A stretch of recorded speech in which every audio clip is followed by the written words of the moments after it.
Those of you that don't know me, my name is Samantha Scholes, and I'm the managing editor of the Mount Vernon News. I'm with Marty Tracy, editor of KnoxPages.com, and we'll be asking the questions tonight. Some are questions that we came up with, some came from our readers and supporters. So why don't you all help me welcome Nancy Vail and Debbie McLarnan.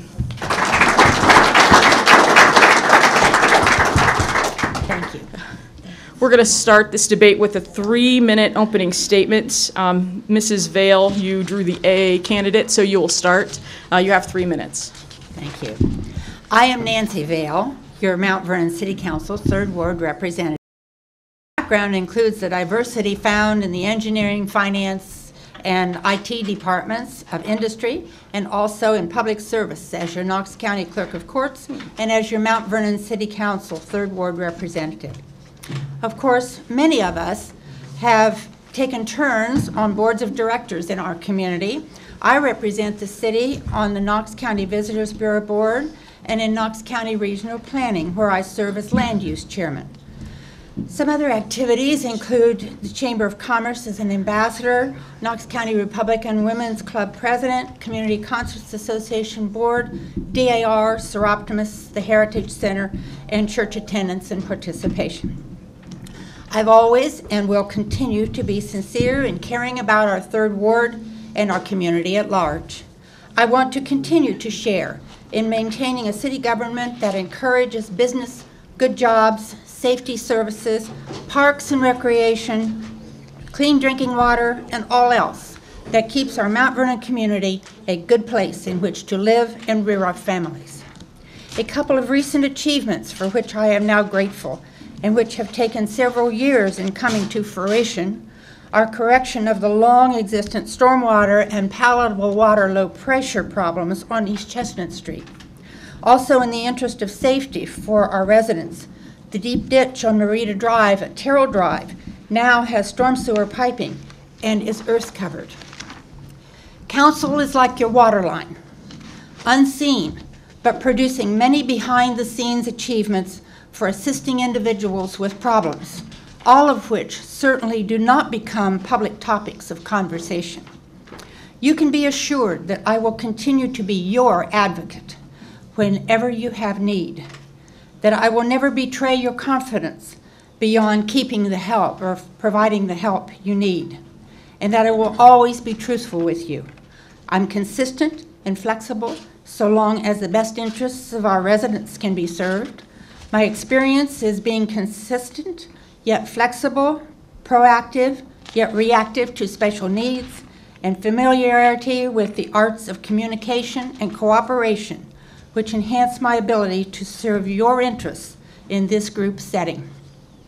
I want to continue as your 3rd Ward Council representative because I care about you. Thank you. Thank you, Mrs. Vail. Mrs. McLarnan, you have 3 minutes. All right, thank you very much. I'm Debbie McLarnan, and the reason I'm running for City Council is many people in Ward 3 have come to me and asked me to run. First off, I'd like to make something really clear.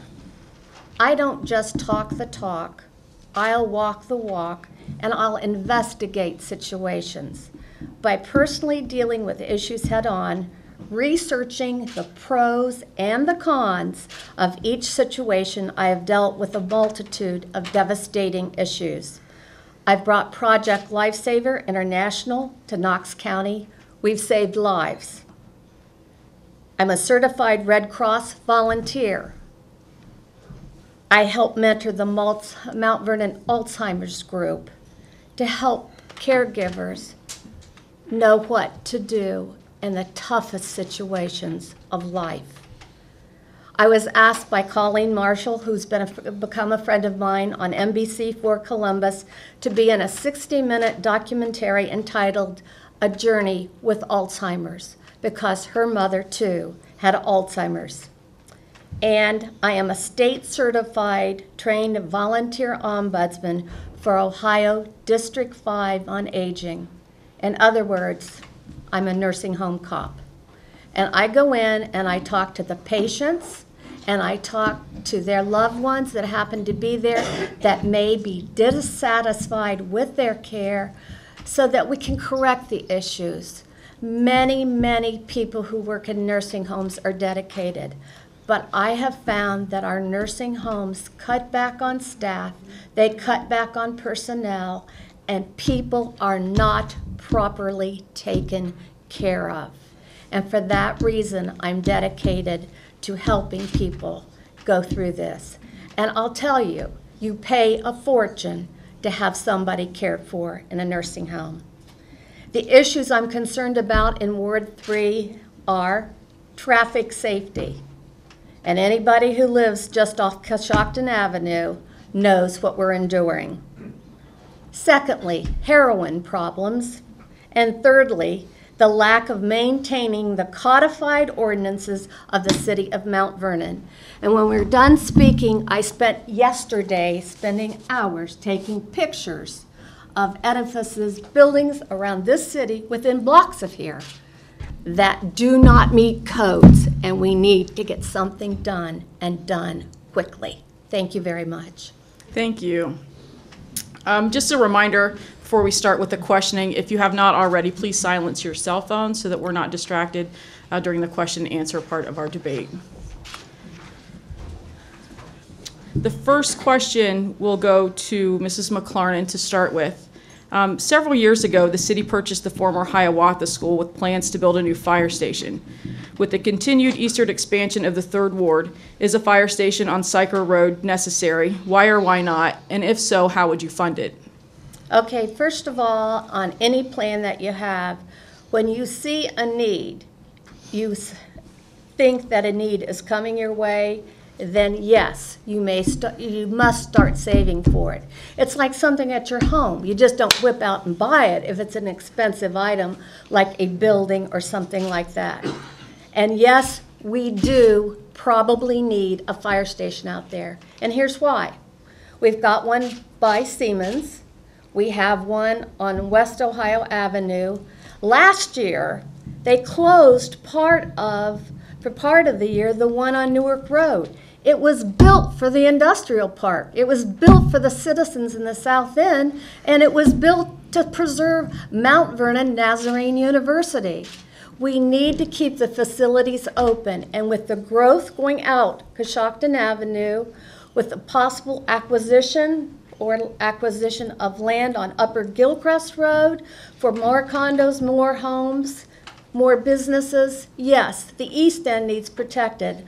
I hear people saying that, oh, it takes 4 minutes, but maybe it'll take another minute. Try to get down Coshocton Avenue in 4 minutes. It doesn't work, folks. I'm sorry. And I think that safety is a #1 priority in everything we do to protect our citizens. Thank you. Mrs. Vail, same question. Thank you, Samantha. Well, yes, we did purchase that piece of ground a few years back. And yes, we do set aside funds annually for a number of different things, as council members who are here can tell you, and as our auditor who is here can tell you. We are very conscious of the needs in the community. Currently, we're trying to set aside some funds for the new bridge on Mount Vernon Avenue, which is required, and it's going to be somewhere between $6 and $8 million that we have to set aside. We are very conscious of fire protection. There are other routes that the fire department uses other than Coshocton Avenue, and when their sirens are going, it's up to people to pull aside and let them through, and we've heard no complaints from the fire department. The police department would be right on it if in fact there was a problem with that. The station on the south side of town has 2 full-time people stationed there. There is an ambulance there and a fire truck there, and they can go out Mount Vernon Avenue and across Gambier Road, and thereby they can go on up Gambier Road and across, or they can go up Edgewood Road. That we've not had problems that are not surmountable at this point in time. But yes, eventually, hopefully, we can put in a fire station out there. but it comes down to economics as well. Do you want to pay more taxes? Do you want to pay more taxes? Because that is the question. We're going to have increases in the taxation if, in fact, we're going to do a lot of the things that, yes, we'd like to do, but no, we don't want to raise your taxes. So we try to be frugal. We try to appropriate wisely. And Mrs. McLarnan addressed a number of things like checking out issues. I've been out in the rain many times to check Mrs. Vail, your issues. time is up. I'm sorry. All right. Mrs. McLarnan, do you have rebuttal to anything Mrs. Vail just said? How long was the station closed on Newark Road last year? Not very long, but I know that currently it is fully open. Yes, it is. It has 2 people there assigned all the time. I don't think it was ever fully closed. There's always been someone in that station. Okay, I think it's time to move on to the next question. Marty? Okay, good evening. And you've already mentioned my next question, but now is a chance to really get into it. Anyone who drives on Coshocton Avenue almost any afternoon will experience delays and slowdowns. Is there anything you can do as a city council member, along with the administration, to effectively address this traffic congestion? And Mrs. Vail, you go first. All right, thank you. This summer there is supposed to be an effort by ODOT, and ODOT is in charge. That is a state route. The city has no voice other than to lobby them, and our mayor has been after them throughout the time that the existence of the new road has been there. ODOT has assured us that they will be widening the road at some locations, at least insofar as changing lane structure is concerned. But insofar as real widening is concerned, there is a ditch in front of Chipotle's, and that ditch has some aquatic life known as snail darters. And ODNR does not want that ditch to be touched. So currently our mayor and ODOT are trying to negotiate with ODNR so that that ditch can be covered and used for a part of that roadway. There is a consciousness about this situation, and several years ago when this project began, I circulated petitions along with a couple of friends of mine. I created the petition. I sent it to the governor, to the General Assembly, and to ODOT management, and we still have the lights that allow us to get out. Those lights allow us to make left turns, but they would have been gone had I not made an effort to get those lights restored or kept in that project. So we are conscious and we make an effort. That's all I have. Mrs. McLarnan? I've talked to city council members in Newark, Westerville, and yes, they have state routes that go past shopping centers. And I can tell you that I was pulling down the hill from Kmart one day, and a car was coming down from Walmart past Aldi's and Panera. It was a slippery day. It slid through the intersection, nearly hit 2 cars, and it ended up down at the bottom of the road. Other cities have rules and regulations, number one, on how to maintain parking lots so that when you're driving in, it's not chaos. You can see painted places. You can see egresses in and out of there, sort of like we have on streets for safety's sake. The same thing. Chipotle, the Kmart, or excuse me, the Kroger gas station. God forbid, it's dangerous. And I even saw a deer jumping out of the ditch that you were talking about one day, and I was startled to see that of all places in front of Chipotle. But we can and should work diligently with ODOT. And we can resolve issues if we show them and prove to them that things need done. We talk about traffic lights. I sold my house on Eastgate Drive and moved into a condo on Yager Road. And I'll tell you something, to drive down Eastgate Drive sometimes takes 10 minutes to get out of there. And sometimes it takes somebody coming from Highland Drive the other direction to apparently kick in the light before anybody can turn right or left. It's lengthy and it's a Band-Aid approach. May I Any respond? rebuttal? Yeah, go ahead. Yes, yes. I forget the question. I'm sorry. We got off on some other things here. What can city council, you as a council member, do to effectively address this traffic congestion issue Okay. on Coshocton Road Yes. Avenue? Yes.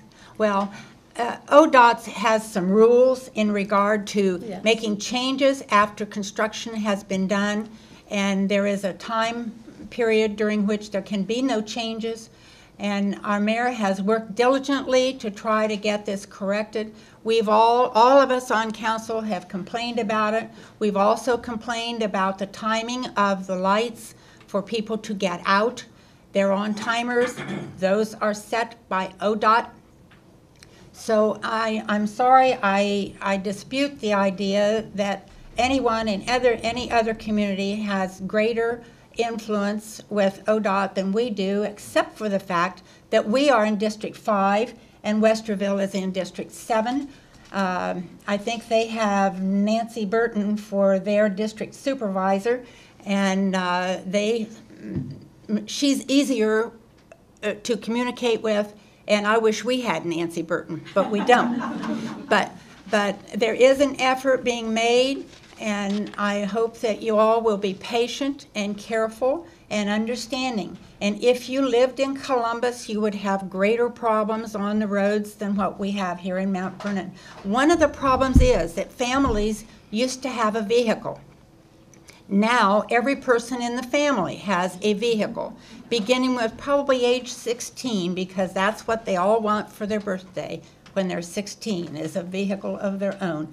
So we have a greater number of vehicles, and we have more people, so we have to be tolerant of one another, and if we are respectful for one another, we can resolve this problem simply by taking care and respect. Time is up. Thank you. Okay, for our third question, Police Chief Roger Monroe is researching needed equipment for the department, such as tasers and body cameras, as well as possible grant opportunities to pay for this equipment. As a city council member, regardless of assigned committees, what can you do to help Chief Monroe or any department head acquire the tools to properly serve the citizens of Mount Vernon? And we'll start with Mrs. McLarnan. I think that we should apply for grants to help with the money, and that there are grant dollars out there. But we will have to work diligently. And just like Nancy referred to the lady in Westerville a little while ago, our job is to be one of those people for the city of Mount Vernon. We can't use the excuse, oh, they live in Westerville, or it's closer to Columbus. And what I'm telling you is we have to fight for it. I think we need these items. It's sad to say in this day of society that we really do, but we do need tasers, and we need to keep our police force up to date, trained top-notch all the time to handle other situations, because quite frankly, we don't want to be another Ferguson for any reason, you know, and sometimes dilemmas do happen in small towns just like they do in large cities. And with the drug problems and other issues in Mount Vernon and Knox County, we have to make sure they have that equipment. Mrs. Vail. Yes. One Saturday, we who are council members had, and along with the administration, had a nice visit with our new police chief. We toured his department, and he told us a lot of things. We took a look at some of the equipment that they use, and yes, he talked about things he'd like to have. And we are legislative, don't forget. The administration oversees all of the actions that take part in the city. The police department reports to the administration. The fire department, the water department, they all report to the administration. We are legislative. When we need to fund these things, we'll see that anything that is absolutely needed will be put into the appropriations. The administration initiates the appropriations for those kinds of things, and council has been very receptive and helpful and supportive when those issues come before us. So yes, we probably will be seeing tasers here in our community. I think maybe he already got them, and we will be seeing some other provisions. I personally have talked with our police chief and with our sheriff with regard to having a canine. I'd like us to have a canine unit, but that may be forthcoming. But it's not up to council to make that determination. It's up to the department heads working with the administration, and we will see that it's funded. Mrs. McLarnan, any rebuttal? I agree. We need canines. I think there's nothing wrong with that. I think that might be something somebody could start a business with and training them so that they could go to the schools and sniff it out. We really, really need help there. And retiring from counseling and career services at Mount Vernon Nazarene University, those problems do exist, in all honesty, throughout this county. And when we're rated 4th out of 88, we definitely do, like Nancy said, need tasers, we need dogs, we need every available thing that we can get, and train each other and teach each other. And as neighbors, we need to be observant. In a house that my sister and I inherited from our mother, I noticed one day that the house next door, there kept being people driving up in cars from out of state. They would go into this house, come back out with little bags of things, disappear. 2 or 3 days later, they were back again. And so I called the police department because, quite frankly, that appeared to be a drug house, and I'm pretty sure it is. Thank you. And so we need to be all alert in this day and age. May I? Very quickly. We have 26 police department employees, including the chief and the captain. Mm-hmm. New vehicles and other equipment needs are purchased every year. Generally, we purchase 3 new vehicles, and we purchase the equipment that is requested. Thank you. I have a question. Last year, we had to borrow a vehicle from the Gambier Fire Department. Why? We borrowed a vehicle from the We ended up with a I would like us to move on to the questions that we have Okay. prepared. Thank you. Okay, our next question has to do with property maintenance. The city's property maintenance ordinance was put into place during the last couple of years during Mrs. Vail's term. While some properties have been cleaned up, there are some that continue as eyesores. There's one a block over here. What can be done in the next 2 years to hold these property owners to make them do something to clean up the eyesores in our community? And Mrs. Vail, you go first on this one. All right. Recently, Joel Daniels has become our enforcement officer. He has been busy all day long, every day, and he's there even after the office closes, many days. He has made a concerted effort. He has pictures of some of the places he has found, and you would be amazed at the living conditions that people allow their families to be in. But he is working diligently at that, and you can't do it all at once. It will be corrected in time. And yes, we did pass a new ordinance with regard to property maintenance. We spent many months on that. We had meetings wherein we included property owners, property residents, tenants, and everyone finally came to acknowledge that what we needed, and it was passed by council. And Joe Daniels is working very, very hard to try to get some of these situations corrected. If you see particular situations, give me a call. I will let Joe Daniels know, or you can call any of our council members, because all of us spend some time talking with Joe Daniels and relaying what it is we hear from you. Mrs. McLarnan? I'm not allowed to pass this out till after the meeting's over, or we're done speaking. But yesterday, I went out and spent several hours addressing issues at houses, properties that people had called me on because our city of Mount Vernon isn't following through with the ordinance in a timely manner. These ordinances just didn't start last year or last week or last month. Please take the time to look at these pictures. One of the places that I stopped at, a rat ran out of in front of me. There are rats running out of between two houses on East Gambier Street. At another place on East Gambier Street, mice were running around when I walked behind it. I walked behind the building across from the YMCA that has the big red X on it, and I walked all the way around it, and there are photos in here of that. You should see them.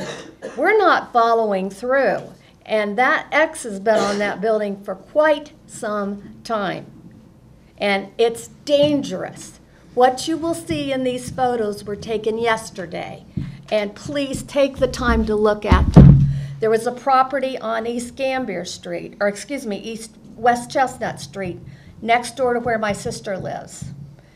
Some of the like where the gutters and things are, came down. There are wasp nests, there's bats, there's birds, there's all kinds of critters that are just going all over the place. And on top of that, a man from Fredericktown owns several he's a slumlord here in Mount Vernon, and there's been a bus behind her house for at least 10 years, and nobody's moved it or touched it. And I guarantee you, nobody in here would want to live next door to any of these properties. Thank you. Mrs. Vail, rebuttal. Yes. I'm sorry. I'm puzzled because I have yet to hear from you, Mrs. McLarnan. And if people are calling you, I'm their representative. I'm the person they should be calling. And if they're calling you, how is it that you've never made contact with me on any of these issues? And I know that Mr. Daniels also has taken many pictures, and I've told you he is pursuing this issue with diligence. But he's one person, and he's doing a fine job, but it's going to take him some time. We've had winter time recently, and we're moving into summer, spring and summer, and I'm sure that there is going to be some additional correction for this problem within the next few months. Thank you. Mrs. Vail, earlier you talked about the distinction between legislative and administrative duties. Current council members typically stand pretty firm behind the idea that they're legislative in nature rather than administrative. Should council members be more vocal about administrative decisions such as personnel issues or city policies? Why or why not? Well, it's the law. It is these divisions of government, administrative, legislative, and judicial, follow from the local level up through the federal level. Unfortunately, the federal level doesn't adhere very well to the laws, but here in our community, yes, we are legislative, and it's our role to take things to the administration, and it's their role to oversee. And we have to respect, if none of us respect the roles of the others, then there's going to be a chaotic government. But with the way it's established, and if we follow it, we go to our administration and tell them when we hear of problems, and we discuss with them. And yes, many times, all council members have times wherein they go in and talk with the mayor, or they talk with the service director about specific issues, or to ask questions. It isn't all just before the public during a meeting. We are busy throughout the rest of the week resolving problems. Thank you. Mrs. McLarnan. First of all, as city council members, I think city council members should be responsible for their wards. You should be out investigating the streets and the problems. I do, Mrs. McLarnan. I beg your pardon. and that needs to be done. If it were done, these issues wouldn't happen. And then we talk about, you know, you're sitting here talking about positions and the levels of government, and I heard you mention early on that you were in the clerk of court's office. Would you please tell us how long you were there? Mrs. McLarnan, could you please answer the question at hand? Repeat the question. Should council members be more vocal about administrative decisions such as personnel issues and city policies? Yes. Why? I think that they need to be vocal about city policies so that everybody understands the whole big picture. Any rebuttal, Mrs. Vail? Not at this time, thank you. Mrs. McLarnan, in your campaign announcement, you cited your ability to research problems to find the best possible solution. Can you give us an example of a problem in the 3rd Ward that you look forward to solving if elected?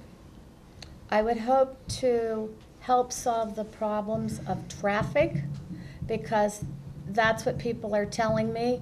One of the issues that I was told about, a gentleman came to my house and was concerned about, is possibly closing off Eastwood Drive. When I am driving out Coshocton Avenue and I need to cut over to Yager Road because I live at the top of Yager Road Hill in a condominium, I cut over to Eastwood, stop at the intersection of Vernon View, wait till the traffic goes by, go straight ahead on Yager. If they cut that off, I will have to go up to the light, make a right-hand turn where traffic is sometimes clogged to go into CVS Pharmacy, and I'm afraid that that's going to cause even more congestion at that intersection than we already have. And so I understand too there's a possibility of maybe putting an egress into CVS from the end of Yager Road, just where it, close to where it intersects with Vernon View Drive. That might be a possible solution if the monies can be found to do that. But that's very dangerous there, because if you're coming this way, you can't see if anybody's coming up over the hill. If it's like 5 o'clock at night and people are getting off work and they need a prescription, sometimes you have 6 or 8 cars going in there, and it gets really, really congested. So I'd like to see that taken care of as one of the major things.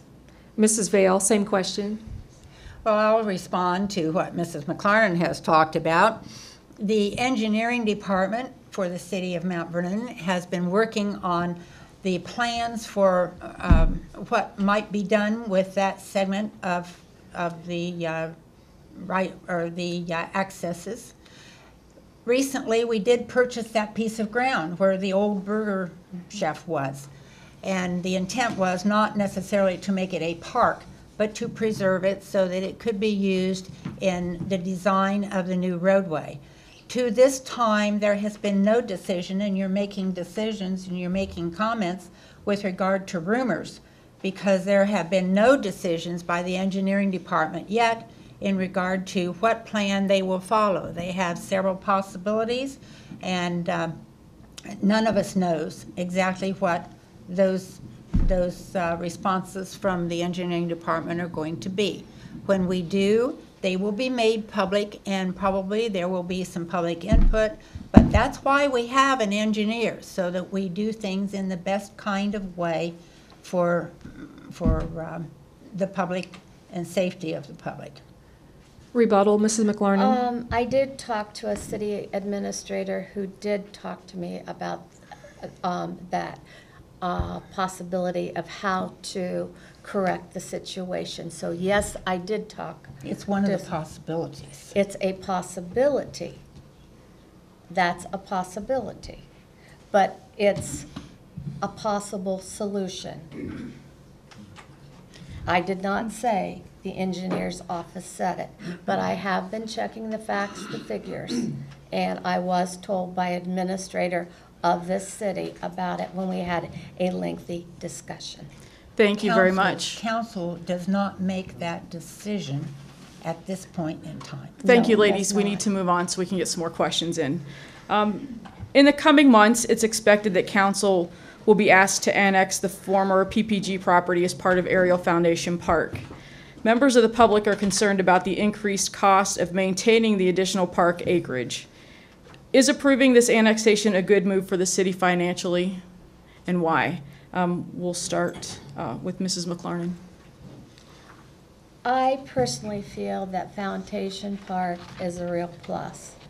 I don't know how much it would cost, so that would be a factor that, would need to be considered.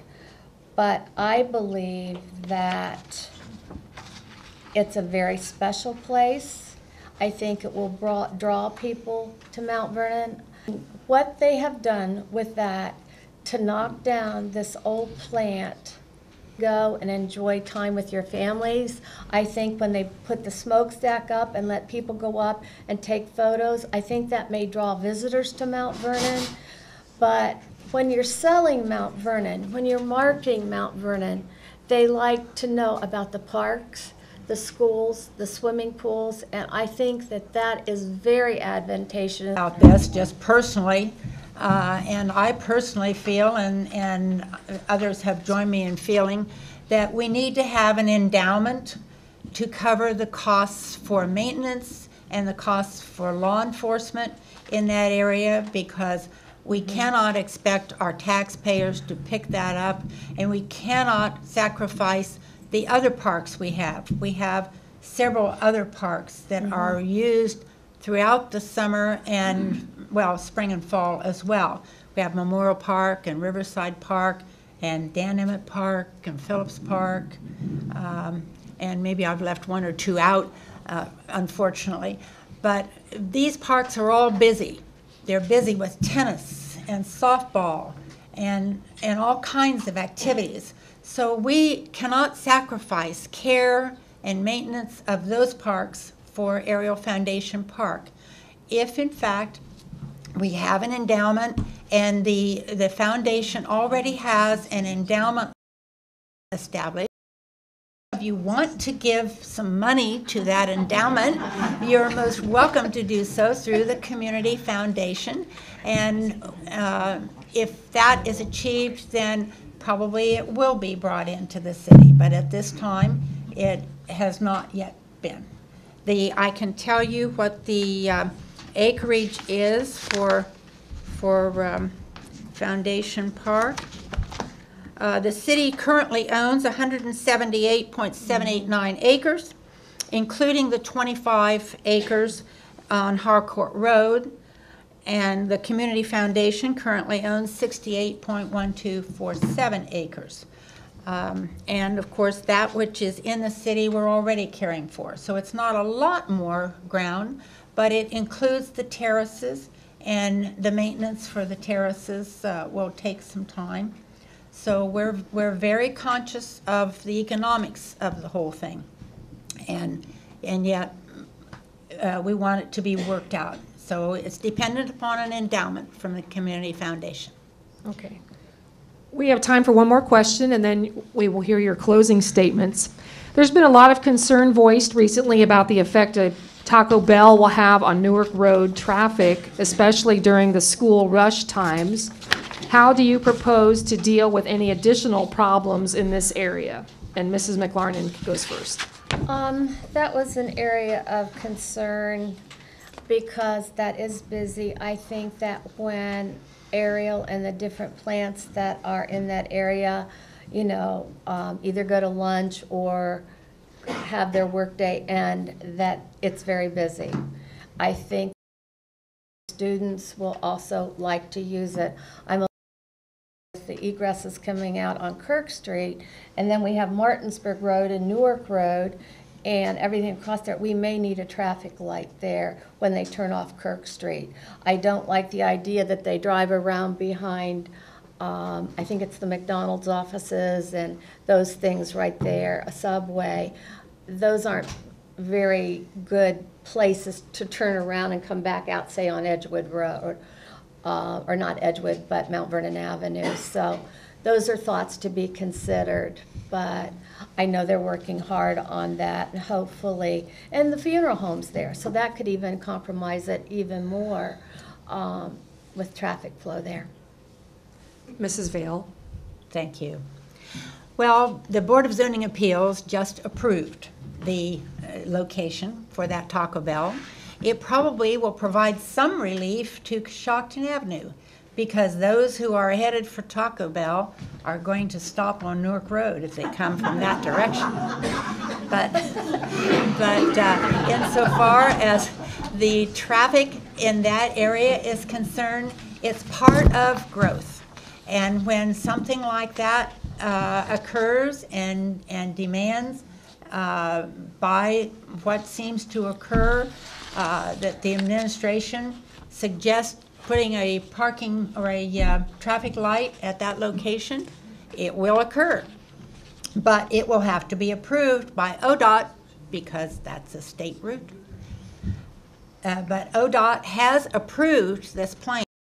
To say that the council would anyway oppose having Taco Bell there, I've had people express their enthusiasm with having Taco Bell close by because of their living in that segment of the community.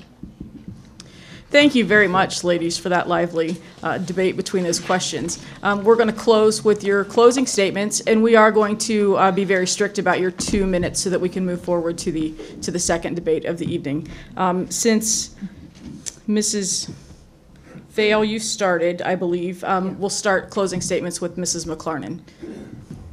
In closing, I must confess to all of you that it was not an easy decision for me at all to decide for City Council Ward 3. But people did call me and ask me because they did not think that they were getting the results that they desired on the east end of Mount Vernon. I thought long and hard about it and prayed many prayers. My late husband Tom and I returned to Mount Vernon in the mid-1980s. It was our fervent wish and prayer that our kids would grow up in small-town America, just as both of us had done. And as any spouse of an elected official can honestly tell you, as you talk around the dinner table at night, one soon learns a lot about what makes a city run well and what doesn't. When Tom became ill and was told that he was terminal, he looked at me one day and he said, "Honey, I won't be able to finish the job." And I looked at him and I squeezed his hand and said, "I promise you that if the people of Mount Vernon want me, I will carry on and I will fight the fight." A leader who listens and gets out and investigates things gets the results. I promise all of you that I'll listen. Thank you and God bless. Mrs. Vail. Thank you.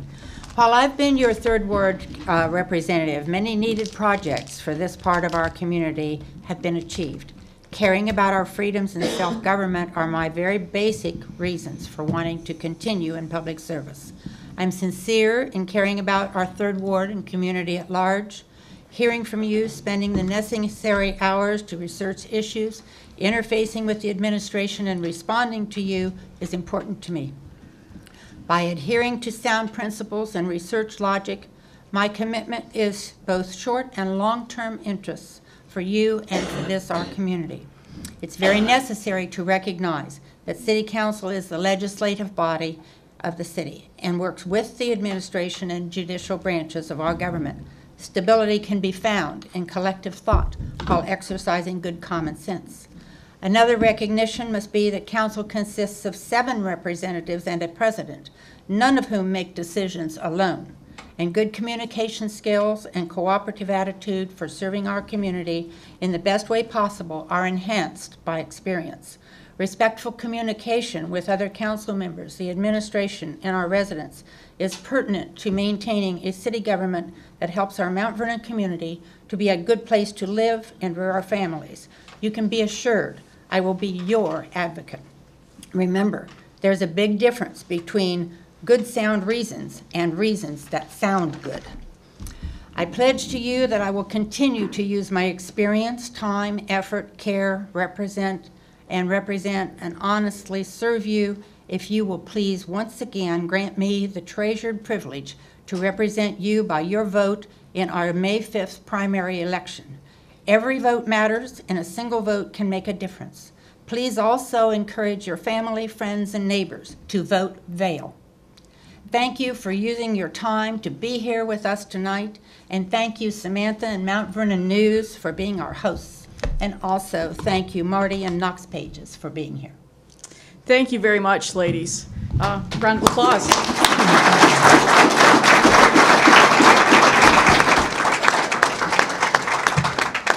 We're going to take a couple of minutes to get set up for the next debate. There should be drinks and snacks in the back provided by the Friends of the Library, and there's a bathroom down the hall on the left if anyone needs to use the facilities. Thank you.